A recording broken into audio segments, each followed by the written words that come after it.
Hello, तो स्वागत है आप सभी का हमारे इस यूट्यूब चैनल पे। तो आज के इस वीडियो में हम लोग जानेंगे क्लास 10 बिहार बोर्ड मैट्रिक परीक्षा 2026 के लिए जो सोशल साइंस का नया सिलेबस आया है, ठीक है। तो उसी के बारे में आज हम लोग समझने वाले हैं, ठीक है। तो इसमें हम लोग क्या समझेंगे, इस थंबनेल में आप लोग को दिख गया होगा।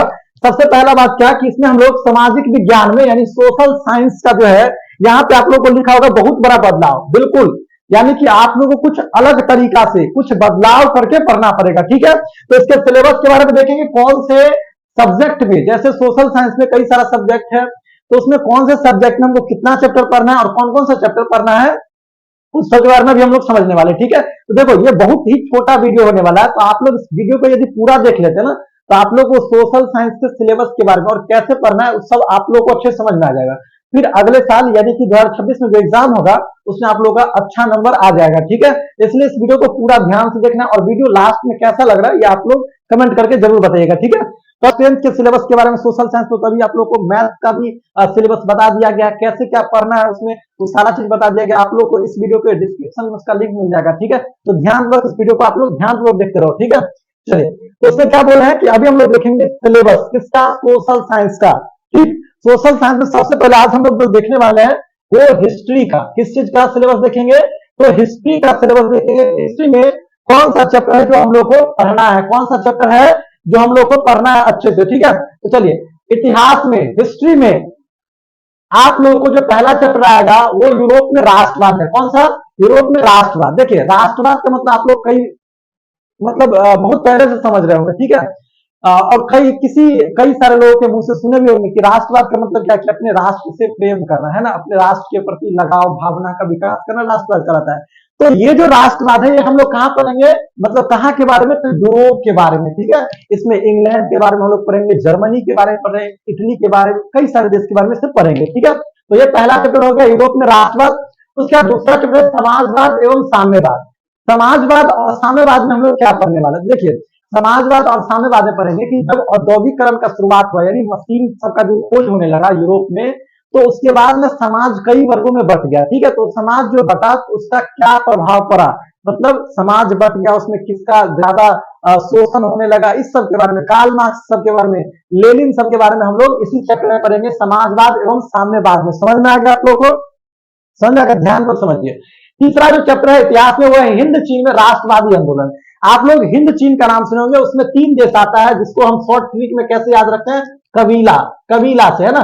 क से क्या होता है, कंबोडिया, क से क्या होता है, कंबोडिया होता है, और वी से क्या होता है, तो वियतनाम होता है, वियतनाम होता है, और ला से क्या होता है, लाओस, ला से लाओस। इन 3 देशों के बारे में हम लोग सुनेंगे, और इस तीनों देश में जो कई जो है युद्ध वगैरह सब हुआ, अमेरिका इस पे कई सारा मतलब बोलेंगे परमाणु हथियार सब भी गिराया था, तो उस सब के बारे में हम लोग को इसमें पढ़ना है, ठीक है। समझ में आ गया आप लोग, कैसे हिंद चीन में फ्रांस शासन किया, उस सब के बारे में हम लोग इसी चैप्टर में पढ़ेंगे। तो आप लोग समझ में आएगा 3 चैप्टर कौन सा। चौथा जो सबसे ज्यादा इंपॉर्टेंट चैप्टर है वो भारत में राष्ट्रवाद।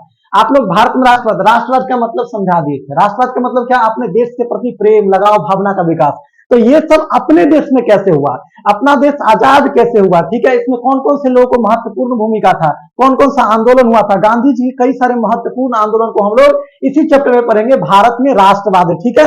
समझेगा, तो सबसे ज्यादा वीवीआई चैप्टर है। जो आप लोग को ये चैप्टर दिख रहा है, ये वाला चैप्टर जो आप लोग को दिख रहा है ना, अर्थव्यवस्था और आजीविका, इसमें हम लोग क्या पढ़ने वाले, तो वस्तुओं का उत्पादन कैसे होता है, वस्तुओं का उत्पादन कैसे होता है, उसका वितरण कैसे, मतलब बंटवारा कैसे हुआ, कहाँ कहाँ क्या चीज है, ठीक है।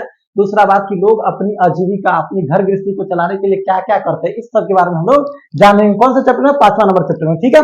6 नंबर चैप्टर देखते हैं क्या है 6 नंबर चैप्टर में। तो देखो 6ठा नंबर चैप्टर, और यानी कि कहे तो हम इतिहास में आप लोगों को कितना चैप्टर मिल जाएगा, इतिहास में आप लोग को मिल जाएगा तो 8 चैप्टर। तो 6ठा नंबर चैप्टर में क्या, शहरीकरण एवं शहरी जीवन, शहरीकरण एवं शहरी जीवन, ठीक है। शहरीकरण का मतलब क्या है कि आप गांव को समझ रहे हैं, तो शहर का निर्माण कैसे हो गया, शहर कैसे बना, और दूसरा शहर बना तो उससे लोगों पर क्या प्रभाव पड़ा, शहरी जीवन कैसे बीत रहा है, वहां के लोग कैसे जी रहे हैं, कैसे खा पी रहे हैं, ठीक है, अपना जीवन कैसे चला रहा है, उस सब के बारे में हम लोग जानेंगे। कौन से चैप्टर में, 6ठा चैप्टर में। 7वां क्या बोला कि व्यापार और भूमंडलीकरण। व्यापार के बारे में तो आप लोग नॉर्मली भूमंडलीकरण, इसको वैश्वीकरण भी बोला जाता है। क्या बोला जाता है, वैश्वीकरण भी बोला जाता है। वैश्वीकरण का मतलब क्या होता है कि जो हम एक देश से दूसरे देश में आपस में क्या करते हैं, व्यापार करते हैं, या सभी देश आपस में जो एक दूसरे का सहायता करते हैं व्यापार के माध्यम से, वो सब क्या हो गया, वैश्वीकरण। तो हम लोग जो है 7वां नंबर चैप्टर में यही पढ़ेंगे। लास्ट जो 8 नंबर चैप्टर है, प्रेस, संस्कृति एवं राष्ट्रवाद, यानी कि जब भारत देश आजाद हुआ उसमें प्रेस की क्या भूमिका थी, है ना, या पहले के समय में बोलेंगे अंग्रेजों के समय में भारत की सॉरी प्रेस की क्या भूमिका थी, उस प्रेस के बारे में हम लोग जानने वाला है। भारत को आजादी दिलाने में प्रेस कितना ज्यादा महत्वपूर्ण योगदान दिया, कौन कौन से प्रेस था, कौन सबसे पहले स्टार्ट किया, भारत में कौन लाया प्रेस को, ठीक है। प्रेस मतलब कपड़ा प्रेस करने वाला नहीं समझना ना। प्रेस का मतलब क्या हो गया, जो आप लोग मीडिया वाला समाचार पत्र के बारे में सुनेंगे, समझ में आ गया। तो इतिहास का खत्म, सिलेबस कितना ही सर, आपको कुल 8 चैप्टर पढ़ना। कितना चैप्टर पढ़ना, तो 8 चैप्टर पढ़ना, समझ में आ गया। अब कौन सा सब्जेक्ट आ गया, ध्यान रख, आप लोग देखेंगे अब कौन सा सब्जेक्ट है, तो ज्योग्राफी है। कौन सा, ज्योग्राफी है, ध्यान समझेंगे। खंड क, देखिए ज्योग्राफी में दो खंड बनाया गया है, एक खंड क है, उसमें सबसे ज्यादा जो चैप्टर है, सबसे ज्यादा यदि आपको पढ़ना पड़ेगा तो ज्योग्राफी है, ठीक है। बोला गया ज्योग्राफी में क्या, कि भारत संसाधन एवं उपयोग, भारत संसाधन एवं उपयोग, यानी भारत से संबंधित, यानी भारत में जितना सारा संसाधन है, चाहे वो प्राकृतिक संसाधन हो या फिर मानव निर्मित संसाधन हो, अजैव संसाधन, जैव संसाधन, नवीकरणीय और नवीकरणीय, इस सब के बारे में हम इसी चैप्टर में पढ़ने वाले, ठीक है। और उसका उपयोग कहाँ कहाँ होता है, क्यों होता है, किस चीज के द्वारा होता है, सारा चीज की जानकारी हम लोग इसमें पढ़ेंगे। उत्पादन सॉरी संसाधन संरक्षण के बारे में भी हम लोग इसी चैप्टर में पढ़ने वाले। कौन से, भारत संसाधन एवं उपयोग में, समझ में आ गया। इसमें आपको लगभग जो है 4 से 5 चैप्टर जो है पढ़ना पड़ेगा, सब अलग अलग, समझ में आ गया आप लोगों को। चलिए दूसरा नंबर चैप्टर क्या है, ज्योग्राफी में कृषि के बारे में। ये जो कृषि के बारे में पढ़ेंगे हम लोग, भारत के कृषि के बारे में पढ़ने वाले। किस चीज के बारे में, भारतीय कृषि के बारे में, कि कृषि कौन कौन से मतलब फसल का भारत में उत्पादन होता है, उसके लिए कैसा मिट्टी चाहिए, कितना नमी चाहिए, कितना तापमान चाहिए, ठीक है। उसके बाद किस प्रकार का भूमि होना चाहिए। तीसरा बोला गया निर्माण उद्योग। निर्माण उद्योग का मतलब क्या होगा, इसमें हम लोग पढ़ेंगे कि किसी भी वस्तुओं का निर्माण, एक तरह से बोलेंगे उद्योग सब के बारे में हम इसमें पढ़ने वाले। किसमें, निर्माण उद्योग में पढ़ेंगे, समझ में आ रहा है मेरा बात, समझ गए ना आप लोग। चलिए अगला जो ज्योग्राफी में अगला चैप्टर जो है, खंड क का जो चैप्टर है, वो क्या बोला गया इसमें, परिवहन, संचार एवं व्यापार। हम एक चीज बताएं आप लोगों को, तो ज्योग्राफी में सबसे जबरदस्त चैप्टर आप लोगों को लगा इस क में, यानी खंड क में, यही वाला परिवहन के बारे में, है ना, कि भारत में परिवहन किस टाइप का, कितना सारा परिवहन, सड़क परिवहन, जल परिवहन, रेलवे परिवहन, वायु परिवहन, पाइपलाइन, कई सारा परिवहन, ठीक है। उस सब के बारे में पढ़ेंगे कि उस परिवहन का यूज हम लोग कैसे करते हैं, और वो परिवहन किस किस भाग में बता हुआ है, समझ में आ गया मेरा बात। तो ये समझ में आया, परिवहन, संचार। संचार का मतलब समझ में आ रहा, संचार का मतलब क्या हुआ, संचार का मतलब होता है कि अपने बातों को जो हम एक जगह से दूसरे जगह जिस माध्यम से पहुंचाते हैं, ठीक है। जैसे मान लीजिए आपको मोबाइल फोन हो गया, टेलीफोन हो गया, या अखबार वगैरह सब हो गया, ये सब क्या है, ये सब आपको संचार में आएगा। और व्यापार का मतलब क्या है, व्यापार का मतलब एक जगह से दूसरी जगह जो हम व्यापार करते हैं, निर्यात आयात वगैरह, तो ये सब किसमें आ जाएगा, तो व्यापार में आ जाएगा। समझ में आया आप लोग को, व्यापार समझ में आ गया। अब चलिए नेक्स्ट क्वेश्चन 5वां, देखिए ये बिहार से संबंधित चैप्टर है, कि बिहार में कृषि से संबंधित, बिहार में परिवहन, उद्योग, सब के बारे में आपको 5 नंबर चैप्टर में पढ़ना पड़ेगा। कृषि और संसाधन, सभी चीज के बारे में इसमें आप लोग पढ़ेंगे। खरीफ फसल, रबी फसल, बिहार में कौन कौन सा फसल होता है, हम लोग इसको ट्रिक के साथ समझेंगे। जैसे एक ट्रिक, जैसे बिहार में आपसे पूछेगा, बताओ गेहूं का उत्पादन सबसे अधिक कौन से जिला में होता है, बिहार में। तो गेहूं से क्या बनता है, रोटी, गेहूं से रोटी बनता है। तो रोज से रोटी, रोज से क्या हो जाएगा, रोहतास, क्या हो जाएगा, रोहतास, यानी बिहार में गेहूं का उत्पादन सबसे अधिक रोहतास जिला में होता है। समझ, कई सारा ऐसे हम लोग पढ़ेंगे तो आप लोग को अच्छे से समझ में भी आ जाएगा। उसका 6 नंबर चैप्टर जो मानचित्र अध्ययन है, मतलब कुछ कुछ आप लोगों को 1 से 2 क्वेश्चन आता है बिहार बोर्ड में इस मानचित्र से, ठीक है। तो आप लोग को इस मानचित्र में जैसे उच्चावच प्रदर्शन सबके बारे में आप लोग को अभी नहीं समझ में आना, क्योंकि पढ़ेंगे तो समझ में आएगा, ठीक है। तो 6 नंबर चैप्टर में हम लोग भारत के मानचित्र के बारे में पढ़ेंगे, यानी नक्शा सब के बारे में पढ़ेंगे, ठीक है। चलिए आगे ख नंबर भी इसका दिया गया। आप लोग ख नंबर कहने का मतलब मेरा ये हो गया कि ख आपदा से संबंधित है। ख किस चीज से संबंधित है, तो इसमें आपदा के बारे में हम लोग को पढ़ना है, आपदा के बारे में पढ़ना पड़ेगा। किस चीज के बारे में, आपदा के बारे में पढ़ना पड़ेगा। तो आप लोग आपदा का नाम सुने ना, रेल दुर्घटना, बाढ़ आना, भूकंप आना, ये सब क्या है, आपदा ही है। अभी जो कोरोना वायरस था वो भी क्या है, आपदा ही है। इसी आपदा के बारे में पढ़ेंगे। तो इसमें बोला गया प्राकृतिक आपदा एक परिचय, यानी पहला जो चैप्टर है इसमें कि प्राकृतिक के बारे में बताया, प्राकृतिक आपदा के बारे में बताया गया। और उसमें सबसे पहले तो थोड़ा मेरा उसका इंट्रोडक्शन दे दिया गया कि प्राकृतिक आपदा होता क्या है, और प्राकृतिक आपदा के अंतर्गत क्या आएगा, बाढ़ आएगा, सूखा आएगा, भूकंप आएगा, सुनामी, इस सब के बारे में पढ़ेंगे। आप बोलेगा कि इतना ही सारा प्राकृतिक आपदा है, तो बिल्कुल नहीं, भूस्खलन है, कई सारा चीज, तो चक्रवात है। तो उस सब में से ये थोड़ा सा क्या है, महत्वपूर्ण है आपके एग्जाम के दृष्टि से, इसलिए इस सब को यहाँ पे लिखा गया, ठीक है। समझा रहे, ये सब क्या है, प्राकृतिक आपदा, जिसपे मानव का कोई भी नियंत्रण नहीं होता है। चलिए नेक्स्ट क्वेश्चन में, मतलब नेक्स्ट चैप्टर क्या है, जीवन रक्षक आकस्मिक प्रबंधन। जीवन रक्षक आकस्मिक का मतलब क्या होता है, आकस्मिक का मतलब होता है अचानक। जैसे मान लीजिए कोई घटना घट गया, अचानक ट्रेन दुर्घटना हो गया, अचानक बस एक्सीडेंट हो गया, तो आप उस समय कौन सा मतलब उपचार करेंगे, तो आकस्मिक घटना के बाद कौन सा उपचार, कौन सा प्रबंध करेंगे, उसी के बारे में हम लोग पढ़ेंगे। जैसे मोटरसाइकिल से कोई एक्सीडेंट होता है, तो प्राथमिक उपचार क्या होता है कि सबसे पहले उसको मलहम पट्टी वगैरह करना, उसको क्या बोलते हैं, ब्लड आ रहा उसको सही करना, मतलब उसको बंद करना, ये सब क्या प्राथमिक उपचार हो गया। तो वो आकस्मिक प्रबंधन ही है, अचानक जो प्रबंध किया जाता है, ठीक है। तो ये चैप्टर हो गया, दो चैप्टर है। इसके अलावा भी चैप्टर है आपदा प्रबंधन में, जो तीसरा नंबर चैप्टर, देखो इसमें 6 चैप्टर के आसपास दिया गया था, लेकिन हम उसको शॉर्ट में करके बताएं ताकि आप लोग को ज्यादा नहीं लगे, क्योंकि हमको कम ही पढ़ना है। कम ही पढ़ने का मतलब उतना ही पढ़ना जितना में सारा चीज हो जाए। तो बोला कि आपदा काल में वैकल्पिक संचार व्यवस्था, ये क्या है, तो जब आपदा आता है, प्राकृतिक आपदा या फिर बोलेंगे मानव जनित आपदा होता है, तो उस समय हम लोगों को किस चीज, कौन सा संचार, मतलब जैसे आवश्यकता होता है, जैसे टेलीफोन हो गया, उसके अलावा एक क्या संवेदी उपग्रह नाम से है, उसके अलावा इंफ्रारेड कैमरा से, कई सारा चीज है, उस सब के बारे में हमको इससे पढ़ना पड़ेगा। आपदा के समय जो संचार व्यवस्था, यानी कि हम एक दूसरे के पास कांटेक्ट पहुंचा पाए, एक दूसरे संपर्क बनाए, इस सब का व्यवस्था हम लोग पढ़ेंगे तीसरा नंबर चैप्टर में, ठीक है। ये भूगोल का ही हो गया खत्म। अब हम लोग चलते हैं अगला, नेक्स्ट इकोनॉमिक्स पे। देखिए इकोनॉमिक्स में क्या बोला गया है,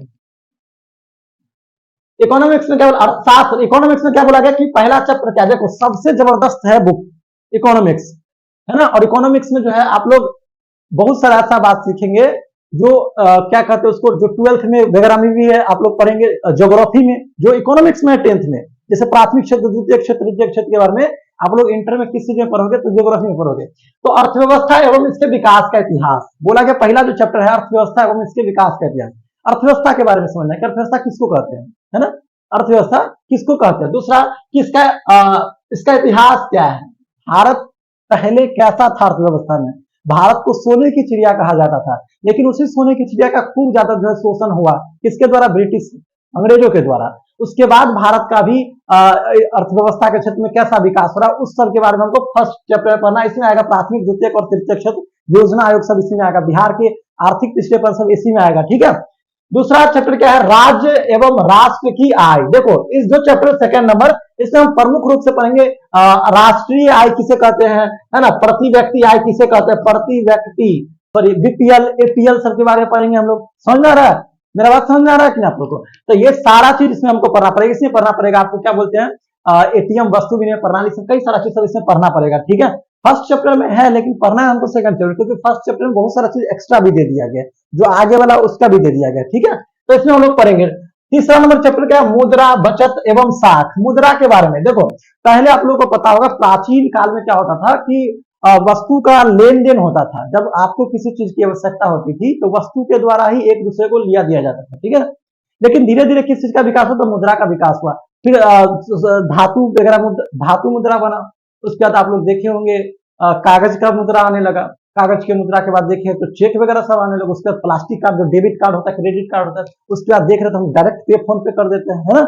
तो इस सब का विकास कैसे, उस सब के बारे में पढ़ेंगे। बचत के बारे में पढ़ेंगे कि हम लोग जो कमाते हैं उसका जो खर्च कर देते क्या बचता है, उस सब के बारे में पढ़ेंगे, ठीक है। साख के बारे में, साख मतलब हम लोग देखते हैं हम अपनी आवश्यकताओं को पूरा करने के लिए गांव घर में किसी से ऋण लेते हैं। ऋण मतलब कर्ज। तो कर्ज लेते हैं, हमको कैसे देता है, हम मेरे ऊपर विश्वास रहता तब ना, उसी विश्वास को क्या करते हैं, साख। इस सब के बारे में हमको पढ़ना है इकोनॉमिक्स में। चौथा नंबर चैप्टर क्या है, हमारी वित्तीय संस्थाएं। वित्तीय संस्थाएं का मतलब क्या है, वित्तीय संस्था, वित्तीय संस्थाएं का मतलब है जहां से आपको रुपया प्रदान किया जाता है आपके अपने आर्थिक जीवन को चलाने के लिए, उसका अपने जीवन स्तर को ऊंचा करने के लिए, है ना। तो वित्तीय संस्थाएं में क्या बात है, जैसे बैंक वगैरह से पढ़ेंगे, ग्रामीण बैंक सबके बारे में हम लोग इसमें पढ़ेंगे, स्टेट बैंक सबके बारे में पढ़ेंगे। उसके साथ ही महाजन सबक का नाम आप लोग सुनेंगे, जो कर्ज देता है, उस सब के बारे में हम लोग इसमें पढ़ेंगे वित्तीय संस्थाएं में। उसके बाद बोला गया पांचवा नंबर चैप्टर क्या है, पांचवा नंबर चैप्टर में क्या बोला गया है, देखिए इसमें बोला है कि रोजगार एवं सेवाएं। रोजगार के बारे में आप लोग पढ़ेंगे। ये तो सेवा वगैरह सब नॉर्मल है, रोजगार सेवा, सरकारी सेवा सब के बारे में पढ़ेंगे हम इसमें, है ना। सरकारी सेवा, गैर सरकारी सेवा क्या है। तो कुछ चैप्टर सब बुक में, कुछ चैप्टर बहुत ज्यादा इंपॉर्टेंट है, कुछ चैप्टर सब उतना ज्यादा इंपॉर्टेंट नहीं है, तो उसको आप थोड़ा मोड़ा ही पढ़ेंगे तो चल सकता है। लेकिन यदि आपको अच्छा नंबर लाना तो थोड़ा मोड़ा ध्यान से सही से सारा चैप्टर पढ़ना पड़ेगा। उसका छठा नंबर है वैश्वीकरण। देखो हम लोग हिस्ट्री में पढ़े थे, भूमंडलीकरण के बारे में पढ़ेंगे, और यहाँ वैश्वीकरण, तो दोनों एक ही चीज है। वैश्वीकरण वही लेन देन, एक देश दूसरे देश के साथ आपस में जो व्यापार वगैरह कर रहा है, तो वैश्वीकरण। सातवां नंबर क्या, उपभोक्ता जागरण एवं संरक्षण। उपभोक्ता संरक्षण, उपभोक्ता मतलब क्या हो, जो हम किसी दुकान में जा करके हम कोई वस्तु खरीदते हैं तो वो हम लोग क्या कहलाएंगे, उपभोक्ता, है ना। तो उपभोक्ता मतलब हम लोग कोई सामान खरीद रहे हैं, वो सामान डुप्लीकेट है, तो यानी हम लोग का क्या हो रहा है कि हम लोग का शोषण किया जा रहा है, कि डुप्लीकेट सामान दिया जा रहा है या ज्यादा पैसा लिया जा रहा है। तो उसी सबसे संरक्षण यानी उस सबसे बचाव के बारे में हम लोग इसमें पढ़ेंगे कि यदि हमको ऐसा किया जाएगा तो हम उसका क्या उपाय ढूंढेंगे, ना किसको कॉल करेंगे, कहाँ केस करेंगे, समझना। इस सब बारे में हमको इकोनॉमिक्स से पढ़ना। समझ में आ गया इकोनॉमिक्स का। लास्ट हम लोग चलते हैं पॉलिटिकल साइंस पे, जो राजनीतिक शास्त्र है, वो भी बहुत हल्का, उसमें बहुत कम चैप्टर है, यानी 4 से 5 चैप्टर है, ठीक है। ध्यान रख आप लोग देखिए, देखिए राजनीतिक शास्त्र, पॉलिटी, है ना, या पॉलिटिकल साइंस आप बोलो, या नागरिक शास्त्र बोलो, टेंथ में बहुत सारा स्टूडेंट इसमें कंफ्यूज हो जाता है। तो पहला चैप्टर इसमें क्या है, लोकतंत्र में सत्ता की साझेदारी। लोकतंत्र में सत्ता की साझेदारी का मतलब क्या है कि जो भारत का जो लोकतंत्र है, इस लोकतंत्र में कौन कौन से लोगों का सहयोग हो रहा है, कौन कौन से लोग मिलकर के इस शासन को चला रहे हैं, इस लोकतंत्र को सफल बना रहे हैं, इस सब के बारे में हम लोग समझेंगे, ठीक है। समझा, जैसे हम आप सब इस सत्ता में साझेदारी करते हैं, समझ में आ रहा है ना। आगे बोला गया दूसरा, सत्ता में साझेदारी की कार्य प्रणाली। कार्य प्रणाली इसमें हम लोग पढ़ेंगे किस चीज के बारे में, विधायिका के बारे में, यानी कि एक तरह से बोले तो हम लोग लोकसभा राज्यसभा के बारे में पढ़ेंगे, है ना। भारत का जो न्यायपालिका है उस सब के बारे में पढ़ेंगे, भारत में संघीय शासन व्यवस्था सब, उस सब के बारे में हम लोग इसमें पढ़ेंगे, समझ में आ रहा। तो इस सब के बारे में हम लोग किसमें पढ़ेंगे, सत्ता में साझेदारी की कार्य प्रणाली, यानी कि भारत में जो सत्ता में साझेदारी, यानी हम लोग जो सत्ता में सहयोग कर रहे हैं उसका कौन कौन सा स्तर है, जैसे ग्राम पंचायत बोलेंगे, है ना, या जिला परिषद बोलेंगे, यही सब क्या है, कार्य प्रणाली, सबका अलग अलग सिस्टम बनाया हुआ काम करने का। तीसरा नंबर चैप्टर सबसे जबरदस्त चैप्टर हमको लग रहा है, इसमें केवल और केवल आंदोलन, यही बोला गया लोकतंत्र में प्रतिस्पर्धा एवं जन संघर्ष। प्रतिस्पर्धा यानी आपस में कंपटीशन होना, है ना। दूसरा जो बोला गया संघर्ष, यानी जनता इस लोकतंत्र में कैसे संघर्ष कर रहे हैं, आंदोलन कर रहे हैं, कई सारा आंदोलन हुआ। जैसे आप लोग पर्यावरण से संबंधित आंदोलन पढ़े होंगे, नर्मदा बचाओ आंदोलन, चिपको आंदोलन, समझ में आ रहा है। आप लोग तारी विरोधी आंदोलन के बारे में सुने, ये सब क्या है, जनता संघर्ष कर रहे हैं इस लोकतांत्रिक देश में, तो सबका कोई ना कोई कारण होगा, उसी सब कारण के बारे में हम लोग इसमें पढ़ेंगे। चौथा बोला गया लोकतंत्र की उपलब्धियां क्या है। इस लोकतंत्र के एक तरह से बोलेंगे कार्य प्रणाली, इसके विशेषताओं के बारे में, लोकतंत्र क्या करता है जनता के लिए, मतलब लोकतंत्र में जनता के लिए क्या किया जाता है, यहाँ जो राजनीतिक दल होता है वो जनता के लिए क्या करता है, राजनीतिक दल का काम क्या सब होता है, हम लोग इसी चौथा नंबर चैप्टर में पढ़ेंगे। पांचवा नंबर चैप्टर में क्या है, लोकतंत्र की चुनौतियां। चुनौती का मतलब क्या होगा, चैलेंज। तो लोकतंत्र भारत में जो है तो उसके लिए कई सारा चुनौती है, जैसे जाति, है ना, धर्म, ये सब क्या, परिवारवाद, ये सब क्या लोकतंत्र की चुनौती है। क्योंकि लोकतंत्र में क्या है कि किसी को भी, मतलब सबको क्या कहते हैं, एक समान माना जाता है। लेकिन हम लोग क्या देखते हैं, अपने राज्य में देखते हैं, देश में देखते हैं, परिवारवाद सब राजनीति में देखते हैं ना हम लोग। जैसे अब कई सारे नेता के देखे होंगे कि नेता का बेटा ही अगला नेता बन जाता है, ठीक है, जो जबकि वो पढ़े लिखे उतना नहीं रहते हैं, समझ आता है। इस सब के बारे में हम लोग किसमें पढ़ेंगे, लोकतंत्र की चुनौती में। समझ में आ गया आप लोग को, तो कितना इजी था सिलेबस, आप लोग समझ गए कितना इजी सिलेबस था इसका, सोशल साइंस का। तो आप लोग को बस क्या करना है, इसमें सभी सिलेबसों को, जितना सारा आप बुक का नाम देखे हैं सब सब्जेक्ट में, उस सब सॉरी चैप्टर का नाम देखे हैं, उस सबको यदि आप लोग अच्छे मन से पढ़ेंगे, कोशिश हम करेंगे इस समय से अच्छे वीडियो आप लोग के लिए बनाएं, तो आप लोग अच्छे नंबर ले आएंगे, बहुत अच्छा नंबर ले आएंगे, ठीक है। और सोशल साइंस बहुत, किसी को लग रहा है बहुत ईजी, तो बहुत ईजी नहीं है, ठीक है। जो स्टूडेंट इसमें अच्छे से मन लगा के मेहनत करेंगे तो बहुत अच्छा नंबर आएंगे। समझ में आ गया आप लोगों को। तो तब तक के लिए धन्यवाद। आप लोग कोशिश करें इस वीडियो को ज्यादा से ज्यादा शेयर कर दें, और फिर हम मिलते हैं अगले वीडियो में।